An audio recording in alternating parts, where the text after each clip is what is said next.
Hello, my name is Destiny Thomas. I'm a senior at Texas Southern University. I'm currently enrolled in a financial management class 301 section 01 with Dr. Chatterjee. Today I'll be going over the dew point analysis.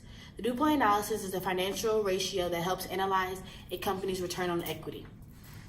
In this specific project, I will compare two publicly traded companies. The first company would be John Deere and the second company would be Caterpillar.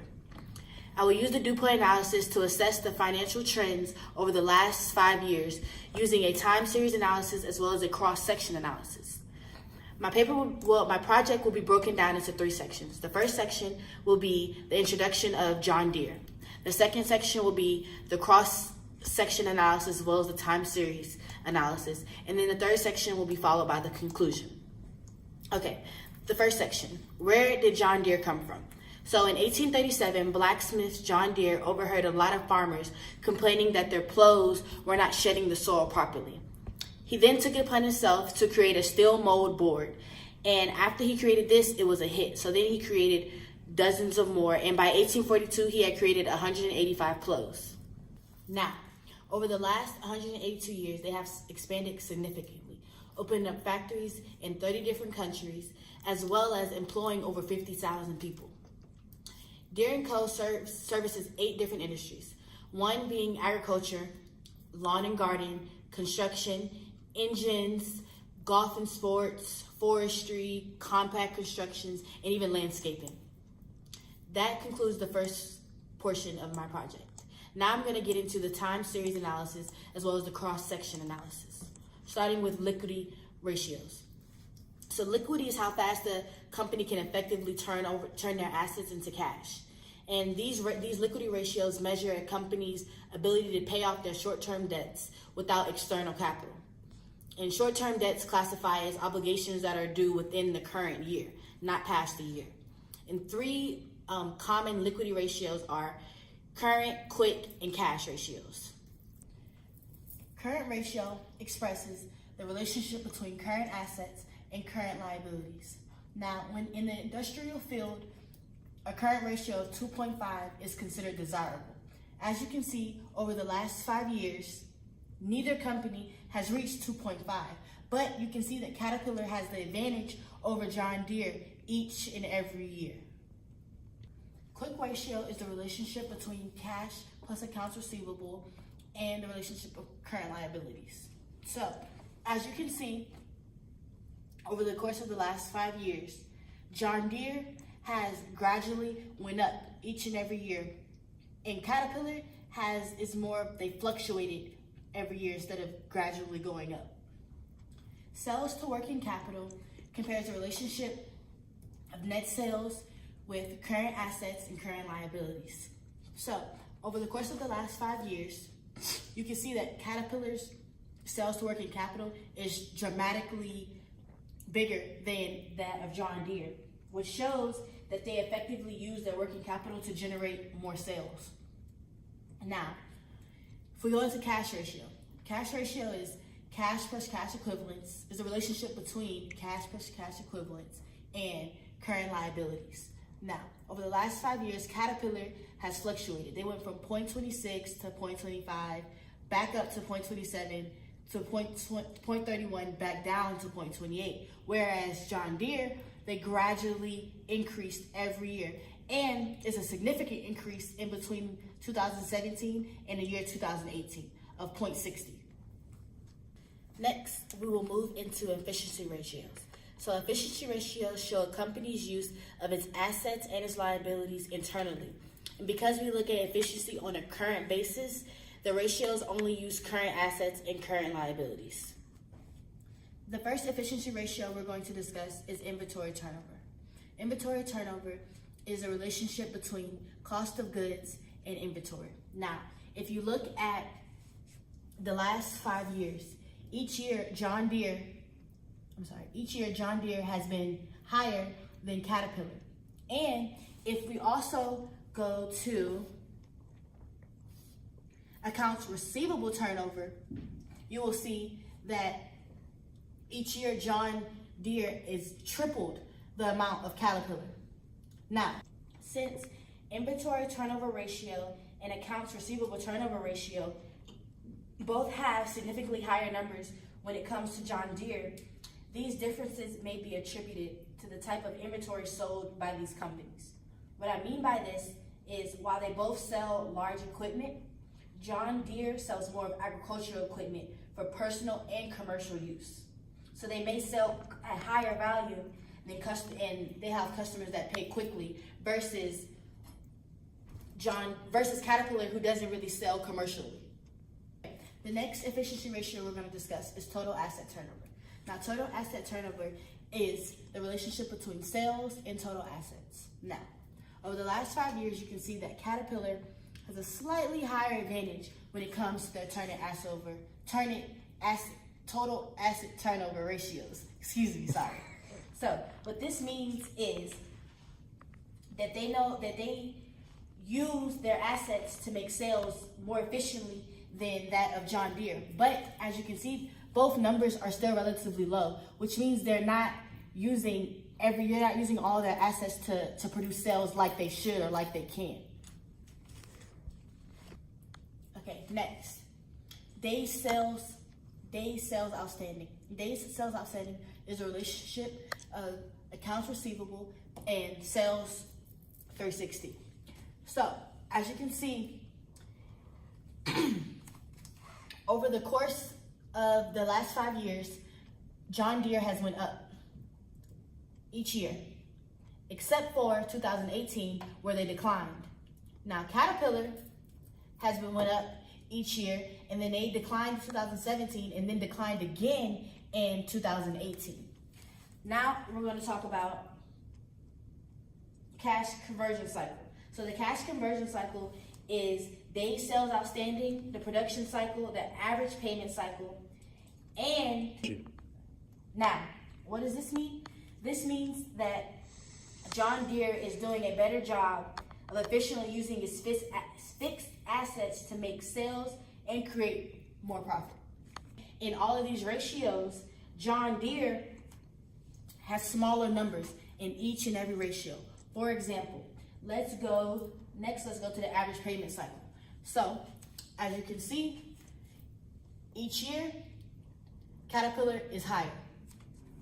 And you'll see the same trend for the average payment cycle as well as the production cycle. And all of this contributes to a significantly low cash conversion cycle. Now, let's talk about capital intensity. Okay, capital intensity is the relationship between total assets and sales. Now, what do you see over the last 5 years? You see the fluctuation again. 2014, 2015, it was an increase. 2016, 2017, again to a decrease in 2018. As well as Caterpillar, who increased in 2015, increased in 2016, decreased in 2017, and then decreased again in 2018. Now, what does this mean? This means the capital intensity shows that John Deere is doing a better job of efficiently using his fixed assets to make sales and create more profit. Next, we're going to talk about leverage ratios. Now, leverage ratios show how the firm's assets in day-to-day operations are funded. So, let's get right into it. First, let's talk about debt-to-equity ratio. Now, debt-to-equity ratio is a relationship between total debt and total equity. Now, over the last 5 years, you can see that John Deere's numbers are higher than that of Caterpillar, especially with the highest deficit in 2015 with 7.58 and 4.27. Now, what does this mean? This means that in 2015, John Deere funded a large portion of their assets and business operations through debt. And overall, John Deere relies more heavily on debt to finance their business than equity. Next, we're going to talk about times interest earned ratio. So times interest earned ratio is the relationship between operating income and interest expense. Now, if you look at John Deere's numbers, before 2016, they had higher numbers of timed interest earned ratio, which indicate that they are better able to pay off interest expense with its earnings before interest and tax. Now, in 2018, Caterpillar had a significant increase in their numbers from the year 2017 to the year 2018. Next, let's talk about debt ratio. Debt ratio is the relationship between total debt and total assets. Now, debt ratio measures how much of the company's assets are financed by debt. And as you can see, these two companies have relatively the same amount of numbers. So let's go into cash coverage. Now, cash coverage is a relationship between operating income plus depreciation and interest expense. Cash coverage is similar to times interest earned, but the only difference is it adds depreciation to the operating income when calculating. Now, the depreciation makes a significant difference in Caterpillar's results. For example, from the years 2014 to the years 2018, you can see the difference. You can see the difference in the numbers. The depreciation makes a significant difference in Caterpillar's results. For example, in the years 2014 to 2018, the ratio increased by at least 3 from the times interest earned ratio, which only used operating income as the numerator. Now, let's get into growth rate. Growth rate is the relationship of return on equity and retention rate. And as shown here, the last 5 years the numbers are relatively in the same ballpark, just as debt ratio. Okay, now let's talk about market value to book value. Now, this is the relationship of total common equity and market capitalization.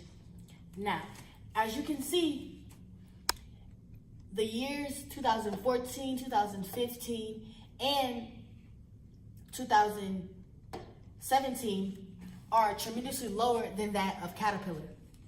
Next, we're going to talk about profitability and equity ratios. Profitability and equity ratios show a company's ability to use its assets to produce profit and create shareholder value. So the first profitability and equity ratio we're going to discuss is price earnings ratio, which is a relationship of market price per share and earnings per share.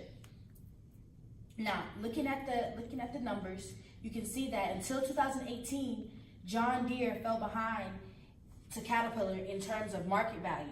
But by incorporating the firm's earnings growth rate, which is right here, which is the relationship of price earnings and growth rate, John Deere's ratio fell from 2014 to 2015, but began increasing after that and is now almost 7 times that of Caterpillar, whose price earnings growth rate has been unsteady for the last 5 years. Now, retention ratio is the relationship between retained earnings and net income. Now, if you look at the data, you will see that until 2018, John Deere's rate has actually been declining, and Caterpillar has a higher retention rate. So you can infer that Caterpillar is projected to grow faster in oncoming years than John Deere is. Now, when we talk about equity ratio shows the percentage of a firm's assets that are supported by equity. Then we could go to equity ratio. It is a relationship between total equity and total assets. And both have been relatively stable over the course of the last 5 years. Okay, next, equity multiplier is the relationship of total assets and total shareholder equity or total common equity. Now, looking at the data, you can see that in 2015 and 2016, these 2 years right here, that John Deere relied more on they relied heavily on shareholders than the other 3 years. Now, Caterpillar has remained relatively constant the whole 5 years. There are 3 profit margin calculations that can be used to compare gross, operating, and net profits against sales. These 3 profit margin calculations are gross profit margin, operating profit margin, and net profit margin. Now let's start with gross profit margin. Gross profit margin is a relationship between total revenue, cost of goods sold, and total revenue. Now, gross profit margin shows how much a business earns after paying costs to produce its goods and services. John Deere's gross profit margin increased and then decreased and then increased and then decreased over and over again, while Caterpillar's gradually increased over the last 5 years, as you can tell looking at the data. Operating income margin represents earnings as a percentage of sales before interest expense and income taxes are deduced. Now, both companies had fairly low income margins and they remained relatively constant throughout the 5 years. Finally, let's talk about net income margin. Net income margin shows a company's profit after all expenses, interest, and taxes have been paid. Now, from looking at the data, we can conclude that neither company has a very significant net income margin.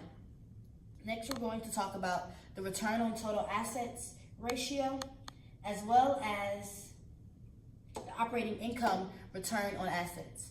Now, operating income return on assets is a relationship of operating income and total assets. Now, as you can see, the numbers have stayed relatively small, as well as they've stayed relatively within the same range. And if you look at return on total assets, you see the same trend. The numbers are relatively small and relatively within the same range. Okay, so why is this important? Return on total assets measures how much after-tax profit a firm generates for every $1 of asset it holds, and whether it has too many assets or not. And operating income return on assets measures how much pre-tax profit a firm generates for every $1 of assets. Now, that brings us to the last section, the conclusion. Now, in the previous section, I discussed 4 different areas of financial ratios. The first area I discussed was liquidity. And liquidity is how fast and effectively a company can turn their assets into cash. Based on the ratios evaluated in the time series and cross-sectional analysis, we can conclude that Caterpillar is more liquid than John Deere. Now, efficiency ratios measure how well a company uses its assets and liabilities internally. Leverage ratios show how the firm's asset and day-to-day operations are funded. And it can be inferred that Caterpillar relies, you could say, more heavily on borrowing than its competitor, which is John Deere. Now, after calculating all these ratios, I learned that Caterpillar relies more on equity and less on debts to finance business and generate revenue, generate profits. But John Deere is better at paying their debts and collecting receivables in a timely manner. Now, these factors These factors are part of the reason John Deere is less profitable overall than Caterpillar, which may cause business troubles in John Deere's near future. Now, profitability and equity ratios show a company's ability to use its assets to produce profit and create more shareholder value. The retention rate showed that Caterpillar is more likely to grow in the future because of its higher rate, and the 3 profit margins showed that both companies have much room to expand their profitability and assess management. But thank you so very much for listening to my presentation. I appreciate the knowledge that I've learned this semester, and I wish everyone the best. Bye-bye.